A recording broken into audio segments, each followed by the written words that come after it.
Fala galera, tudo bem? Eu sou Adriano aqui, mais uma aula para vocês, preparada com muito carinho. Nós estamos na página 422, dessa vez nós vamos dividir o capítulo em duas partes, tá? Para a gente poder ter uma aula mais diluída, usando um linguajar da química aí. A aula de hoje é sobre termoquímica 1.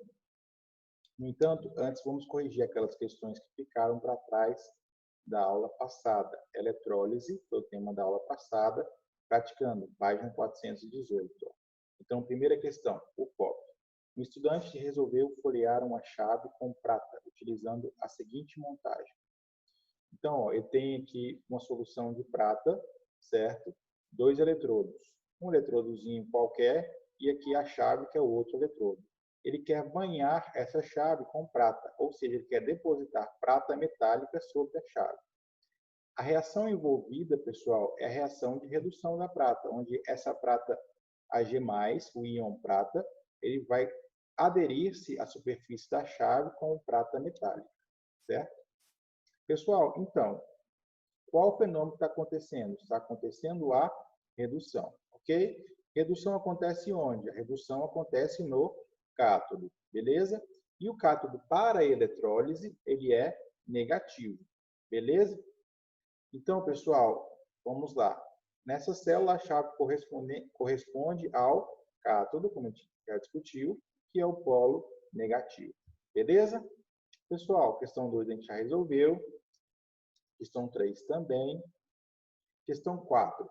A massa atômica de um elemento é 119U. O número de oxidação nesse elemento é 4+.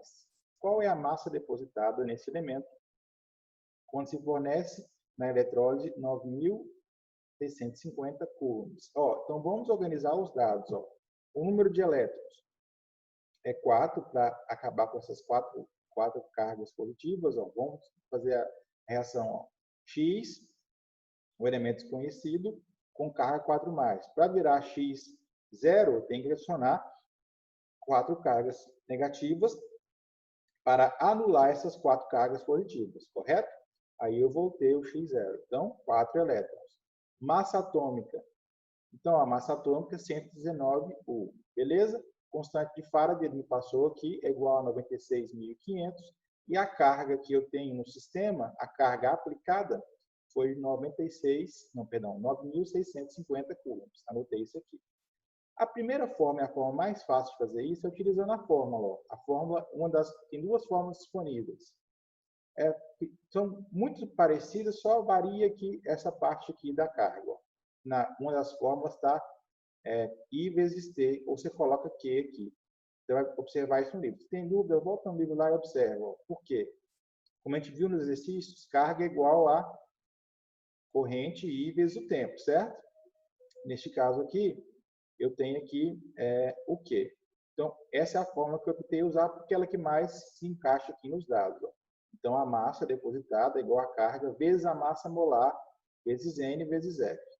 A carga eu tenho 9.650. F, a constante de Faraday, eu tenho também. A carga eu tenho, eu falei. N, qual que é o valor de N? N é o número de elétrons. O número de elétrons é 4. Coloquei 4 aqui, certo? E M, pessoal, é a massa molar. No entanto, se você lembrar, massa molar, ela tem o mesmo valor da massa atômica, porém, ela vai mudar só a unidade. Aqui eu vou ter grama por mol, certo? Então, lá em massa atômica é U, aqui em massa molar é grama por mol, ok? Pessoal, continuando. Então, eu vou pegar esses valores, 119 coloco aqui, Q coloco aqui, N é igual a 2, F é igual a 96.500, e coloco esses valores aqui e operaciono, faço a resolução matemática. Só somar, dividir e multiplicar. É só multiplicar e dividir, né? Então, aqui vai dar um resultado que o valor de massa é igual a 2,955 gramas. Outra forma de fazer, pessoal, é pensar pela fórmula da regrinha de 3. Cada elétron me fornece 96.500 coulombs, certo? Então, eu tenho 4 elétrons para um átomo de elemento. Então, eu coloco 4 elétrons vezes isso aqui. E do lado de cá eu coloco o quê? A massa que tem esse átomo, que é 119 gramas. Certo? Estou lidando com 1 mol. Beleza. Agora, qual que é a carga que eu apliquei? 9.650. Qual que é o valor de massa depositado? Y. Aí eu faço multiplicação cruzada e Y é igual ao mesmo valor, 2,975 gramas. Então, ó, faça do jeito que for mais fácil para você. Você tem 2 opções, você pode escolher aí, tá? Pessoal, questão 5. Ó. A questão 5 é a questão de aplicar forma direta. Ó. Questão do livro de 2017. Ele falou que deseja depositar uma camada de 0,85 gramas de níquel metálico no cátodo de uma célula eletrolítica, mediante a passagem de uma corrente elétrica de 5 amperes através de uma solução aquosa de nitrato de níquel. Assinale a opção que apresenta o tempo necessário para a deposição em minutos. Ó, vamos anotar os dados. Ó. Ele passou 0,85 gramas, a corrente I é igual a 5 amperes. Falou que eu tenho níquel. Eu vou lá olhar o níquel, qual que é a reação de redução do níquel. O níquel, para reduzir, você observar lá na tabela, vai ser 2 elétrons que vai precisar. Tem dúvida? Volta na tabela de redução, ó, procura níquel, Ni. Vai ver que ele está ganhando 2 elétrons. Então, N é igual a 2 elétrons. Constante de Faraday, 96.500. Massa molar do níquel, tabela periódica, 58,7 gramas por mol. Tempo é o que eu quero descobrir. Logo, o tempo é X. Aqui é aplicar a fórmula. Ó. A massa eu tenho é igual a 0,85, certo? Que é o valor que eu tenho de massa aqui. 5 amperes é o valor de I, T é X, massa molar é igual a 58,7, 2 é a quantidade de elétrons e a constante de Faraday. Aqui está escrito errado, mas o valor está certo, tá? Faltou um 6 aqui, 96.500. 96.500 para a constante de Faraday, que vai dar 5.500 segundos, igual a 9,2, tá? Só escreva um 6 aí, se você vai escrever. 96.500. O valor está operado certo, só escrevi errado aqui, agora que eu observei isso aqui. Então, 9,2 deu o resultado da conta, que é o valor muito próximo aqui, 9,3. Por que deu a diferença de 0,1? Deu a diferença de 0,1 provavelmente ó, por causa da quantidade de dígitos aqui que eu usei na massa molar aqui do níquel. Ok? Tranquilo, pessoal? Então, essa foi a questão. A questão 6 eu já corrigi com vocês. Então, vamos para o capítulo de hoje. Pessoal, só mudar um pouquinho aqui a exposição do meu vídeo.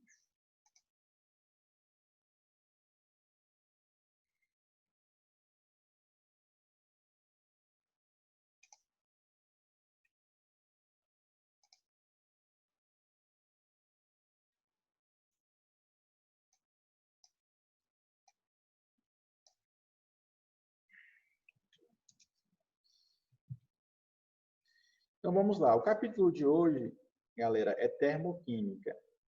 Então, eu vou dar um exemplo que você vai entender. Na química, muitas das vezes, ou na absoluta maioria das vezes, sempre vai ter uma quantidade de calor envolvido.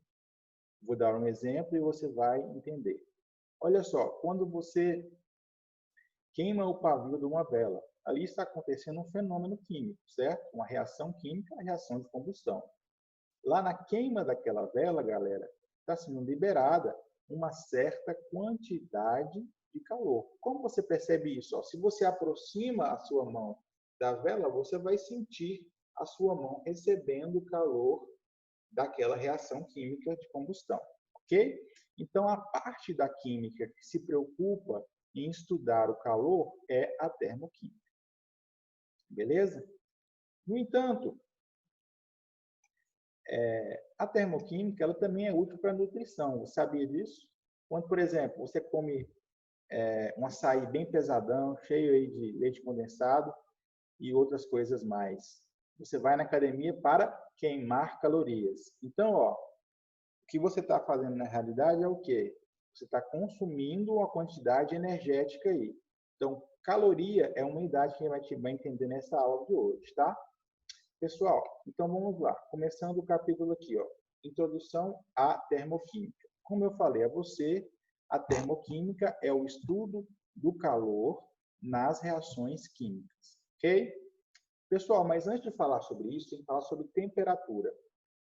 Se eu pergunto a você o que é temperatura, muito provavelmente você vai falar assim uma resposta direta. Temperatura é uma medida. Por exemplo, a temperatura hoje está a 35 graus Celsius em Balsas.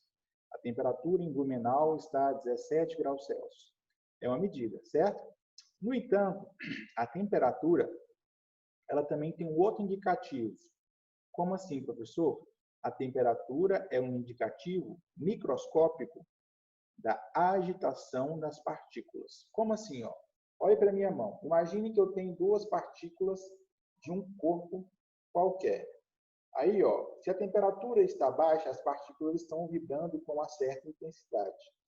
Mas se a temperatura começa a aumentar, as partículas têm uma agitação cada vez mais intensa. Então, essa agitação é proporcional à temperatura. Beleza? Então, ó, do lado de cá, essa figura que eu vou mostrar para vocês aqui. Ó. Perceba como essas partículas estão com maior agitação, estão a maior temperatura, e do lado de cá eu tenho menor agitação, menor temperatura. Beleza? Pessoal, no entanto, sempre que eu coloco um corpo quente ao lado de um corpo frio, vai acontecer um fenômeno. E esse fenômeno é chamado calor, certo? Calor. Então, por exemplo, ó, eu tenho essa garrafa aqui. A garrafa, ela está cheia de água, certo? Se eu coloco a minha mão sobre ela e fico com a minha mão sobre ela durante 1 hora, o que vai acontecer com essa água? Ela vai se esquentar, certo? Se eu colocar um termômetro, eu vou perceber que ela está se esquentando. Por quê? Porque a minha mão está a uma temperatura de 36 graus Celsius e a água está a temperatura ambiente. Nesse caso aqui agora, 25 graus Celsius. Então, eu tenho a migração de calor da fonte de maior temperatura para o corpo de menor temperatura. Então, vai aí o conceito. O que é calor? Calor é a transferência de energia térmica que existe quando há diferença de temperatura. Ele flui do corpo mais quente para o corpo de menor temperatura. Ok? Então, este é o sentido do calor. Agora, nós entendemos, galera, a questão mais do ponto de vista conceitual. Mas a gente também tem que ser hábil para poder fazer cálculos a esse respeito. Então, para começar a fazer cálculos, eu preciso definir uma unidade para calor. Então, no geral, a gente utiliza 2 unidades para o calor. No SI, a gente vai utilizar uma unidade chamada Joule, ok? No SI, no Sistema Internacional, a unidade vai ser Joule. Agora, para no dia a dia, o comum de utilizar é caloria. E caloria também é muito utilizado na química de ensino médio, viu? Então, não preocupe, senão caloria vai estar muito presente, ok? Pessoal, e o que seria esta caloria? Vamos trabalhar essa caloria. Então, imagine, por exemplo, o que é uma caloria. Então, ó, imagine, por exemplo, que eu pego essa garrafa de água aqui e retiro 1 grama de água. Com conta-gotas, eu pego 1 gota aqui, essa gota vai pesar 1 grama, vai ter uma massa de 1 grama. Aí, ó, eu encosto um revólver a laser que mede temperatura. Já viu? Aqueles são muito utilizados hoje em dia. E observo, ó, agora eu coloco o quê? Essa gota de água de 1 grama para aquecer. Ela está aquecendo, aquecendo, aquecendo, e eu estou medindo a temperatura. Quem está fornecendo calor para a gota? A chama, certo? A chama está fornecendo calor para a gota.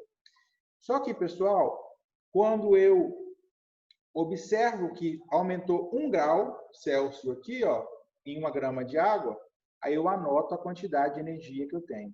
Então, essa quantidade de energia é uma caloria, ou seja, uma caloria é a quantidade requerida para subir em 1 grau 1 grama de água, ok? Isto é uma caloria. Tranquilo? No entanto, pessoal, a gente tem diferentes corpos, então a gente precisa saber medir a quantidade de calor, certo? Cedido ou absorvido. Por que cedido ou absorvido? Por exemplo, no exemplo da mão e da garrafa. Quem cedeu o calor? A mão para a garrafa. E quem recebeu? A garrafa recebeu da mão, certo? Sempre uma fonte receptora e uma fonte doadora do calor. Beleza? Então, o aparelho que mede a quantidade de energia recebida ou liberada durante uma reação química, ele é chamado de calorímetro. Calormetro. Lembra de metro? E metro aqui também. Estou zoando. O calorímetro, ele é um aparelho que mede a quantidade de calor, ok? Então, imagina aqui, galera, eu coloco aqui, por exemplo, 100 gramas de madeira. E coloco aqui essas 100 gramas de madeira e observo subir a temperatura aqui. Pessoal, só um minutinho. Voltando aqui, pessoal. Então, quando eu observo que essa temperatura, eu vou olhar para esse calorímetro, realizar o processo lá dentro dele, bem fechadinho, ele é todo isolado com isopor, certo? E vou observar qual que é a variação de temperatura.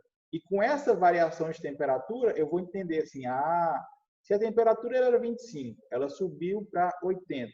Então, por que ela subiu para 80? Porque a reação que aconteceu lá dentro do calorímetro forneceu energia, e essa energia, na forma de calor, subiu a temperatura até 80 graus. Certo? Beleza, pessoal? Então, só prosseguindo. No entanto, a gente precisa fazer um link da quantidade de calor fornecida pela reação e a variação de temperatura, certo? Porque, olha, quando eu olhei para o calorímetro, eu vi lá, a variação de temperatura foi de, falei 25, né? De 25 para 80. Então, subiu quanto? 25, 80, vai subir 15 até 50, com mais 30, 45. Certo? Então, 45.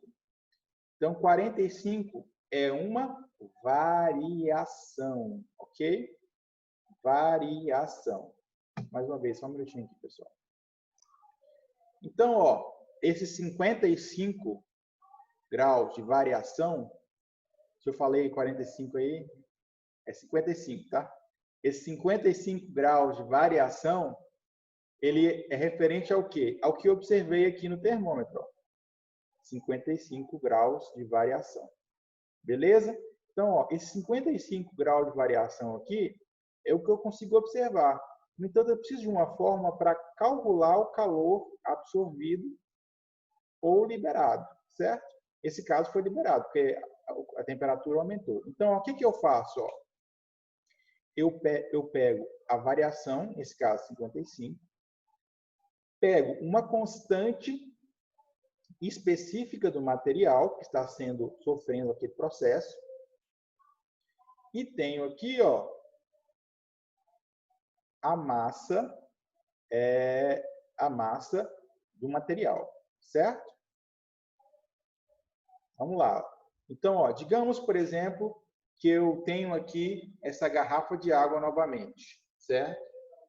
A garrafa de água ela tem 500 gramas.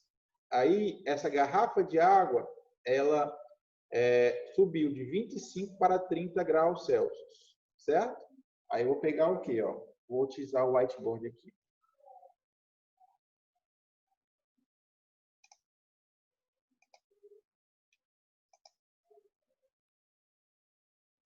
Então, aqui, digamos aqui, o calor Q vai ser igual a MC delta T. Beleza? Então, como é que eu vou descobrir o calor? Eu falei para vocês que a massa de água ela é igual a 500 gramas. Aí eu venho aqui e coloco 500. Beleza? Vezes uma constante chamada calor específico. Como eu estou trabalhando com a água, neste caso aqui, a água ela tem a constante dela específica. Para a água, é igual a 1. Beleza? E o ΔT foi o que eu observei. Observei o quê? A água saindo de 25 para 30. Então, ó, o ΔT vai ser 25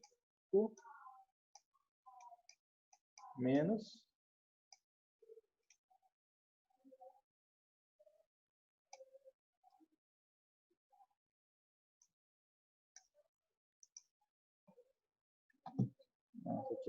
25 mais 30. Final menos o inicial. Beleza? Agora, galera, então vou observar o quê? Ó, que a variação aqui foi, no caso, ele variou 5 graus positivo, certo? Que, além disso, vezes 1 vezes 500 é igual a quê?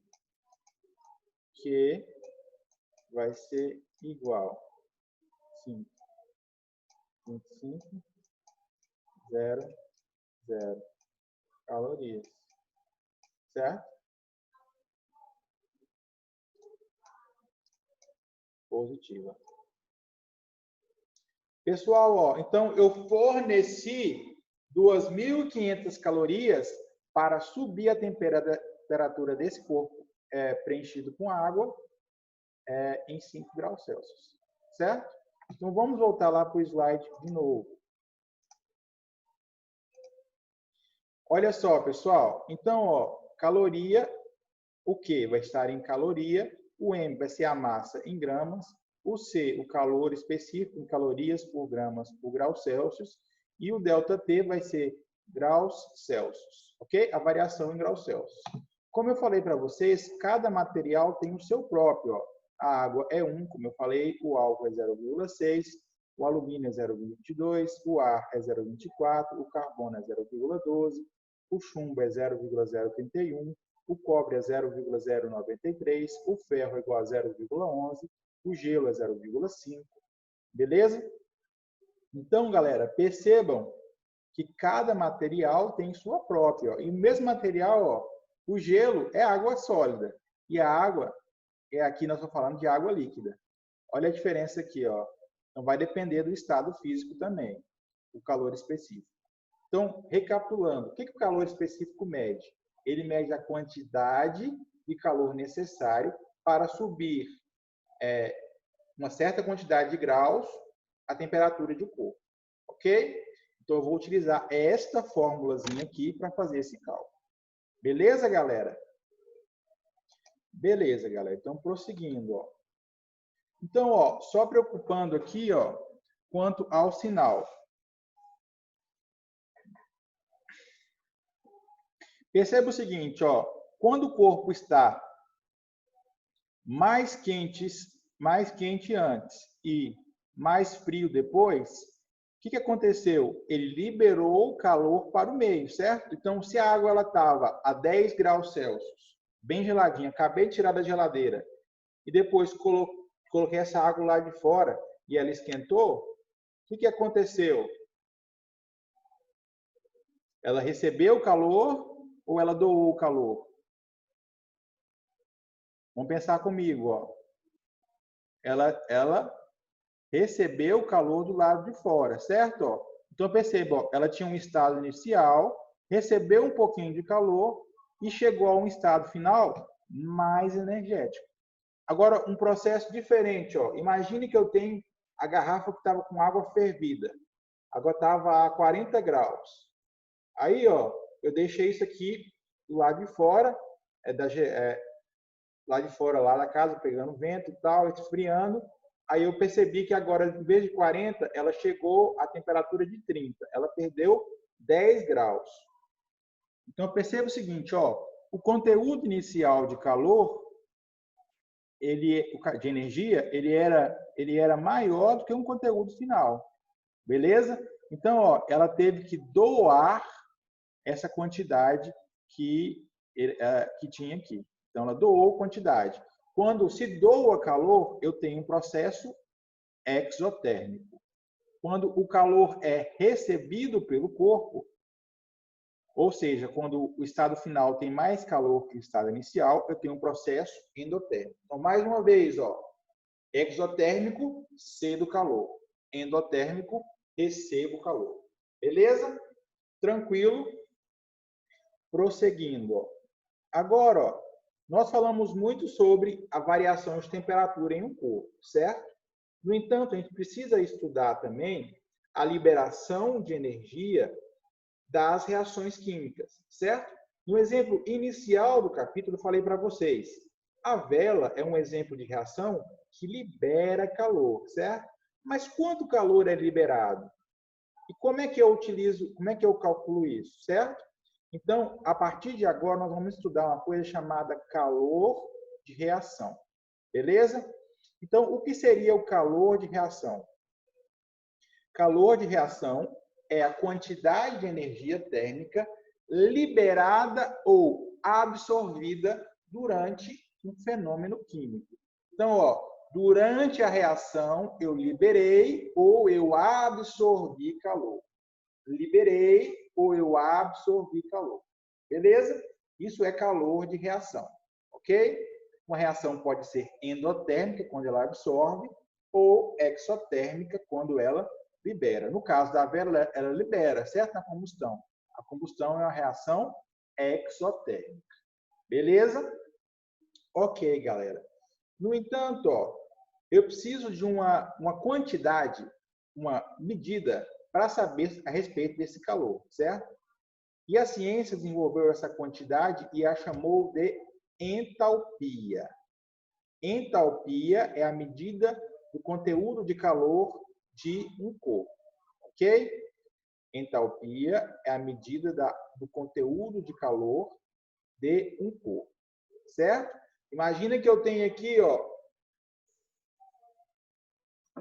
essa máscara, certo? Essa máscara, ela tem um certo conteúdo de calor. Quer que eu te provo? Se eu botar fogo nessa máscara, ela vai liberar calor, certo? Através da reação de combustão. E quem vai medir o conteúdo total de calor que eu tenho na máscara? Esse tecido aqui. Vai ser o quê? A entalpia, ok? Então, ó, como é que o livro conceitua para a gente? A entalpia é o total de energia liberada e absorvida em uma transformação de um dado sistema a pressão constante. Eu, particularmente, eu tenho algumas ressalvas quanto a essa conceituação. Conceitua a entalpia quanto à energia, o conteúdo de calor, certo? E a pressão constante. Guardem só isso aqui, tá? Conteúdo de calor, a pressão constante. Beleza? Mas, ó, é tranquilinho. Então, ó, o que nós aprendemos? Entalpia mede o conteúdo de calor, a pressão constante. Tranquilo? Beleza, pessoal?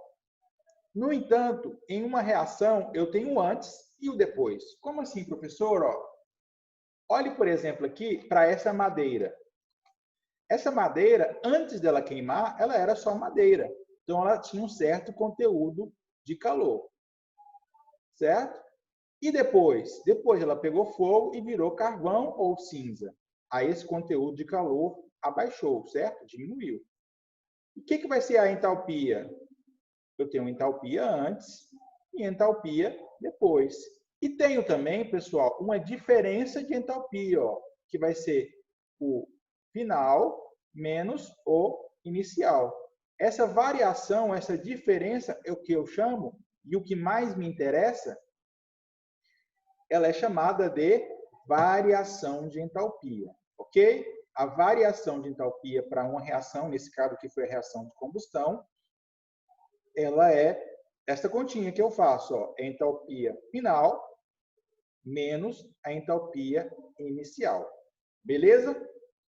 Uma outra forma de calcular ou pensar isso é, olha só, numa reação eu tenho os produtos e os reagentes. Quem vem antes? Os produtos. Quem vem depois? Os reagentes. Quem é final? Eu falei trocado aí, né? Beleza. Quem vem antes? Os reagentes. Quem vem depois? Os produtos. Quem vem antes? Os reagentes. Quem vem depois? Os produtos. Beleza, galera. Agora vamos pensar juntos aqui. Olha só, quem vem antes é os reagentes. Então, os reagentes seria o inicial. Quem vem depois são os produtos. Os produtos seriam o final.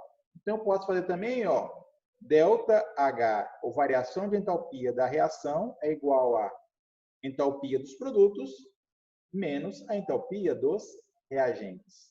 Ok?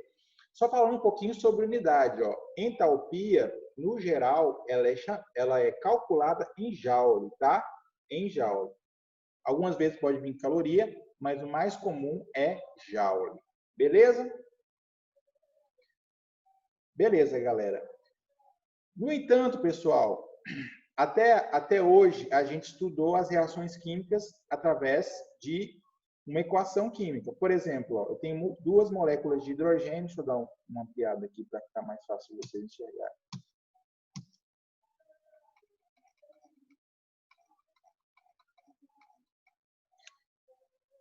Eu tenho duas moléculas de hidrogênio, H2, uma molécula de hidrogênio com mais uma molécula, meio mol de molécula de oxigênio, dando água. Carbono grafite combinando com 2 mol de hidrogênio, dando metano. E assim por diante. Só que, quando eu tenho uma reação desta acontecendo, pessoal, sempre eu tenho associado o quê? Uma quantidade de calor cedido ou absorvido. E eu represento assim, ó, eu represento a equação química seguido de um ΔH, que é uma variação de entalpia, e o valor, menos 2,42 quilojoules por mol. Lembra que eu falei que era joule, né? Então, é quilojoules por mol. Então, esta é a quantidade de calor liberado por essa reação. Esta é a quantidade de calor liberado por esta reação. Esta é a quantidade de calor liberado por esta reação. Aí um pode pensar assim, professor, mas você falou liberado. E quando é absorvido? Como é que vai ficar o valor? Então, nós vamos chegar nisso agora. Então, ó, como eu falei, as reações termoquímicas, elas podem ser endotérmicas e exotérmicas. E isso vai ser expressado na equação termoquímica. Então, ó, vamos observar. Primeiramente, uma reação endotérmica, no qual eu absorvo calor. Absorvo calor.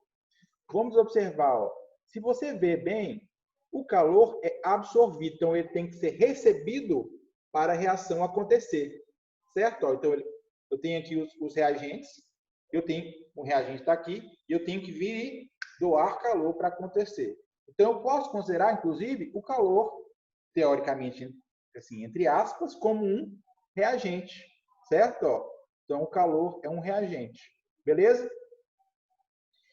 Pessoal, então, ó, vamos observar aqui, ó. Lembra da entalpia lá? Não é a entalpia dos produtos menos a dos reagentes, certo? Então, por este fato, ó, quando eu tiver um processo endotérmico no qual estou absorvendo calor, o ΔH vai ser positivo, ok? Positivo, ok? Agora, vamos entender isso aqui em um gráfico. Como é que funciona? Ó. Observem aqui, ó. Aqui eu tenho a entalpia dos reagentes. Aqui eu tenho a entalpia dos produtos. Não é produtos menos reagentes? Ó. Então, se eu tenho uma coisa maior subtraída de uma coisa menor, vai dar uma coisa positiva, concorda comigo? Então, o calor é absorvido. Absorvido, positivo. Absorvido, positivo. Beleza? Ok, galera. E o processo endotérmico? E o processo exotérmico? O processo exotérmico é o contrário.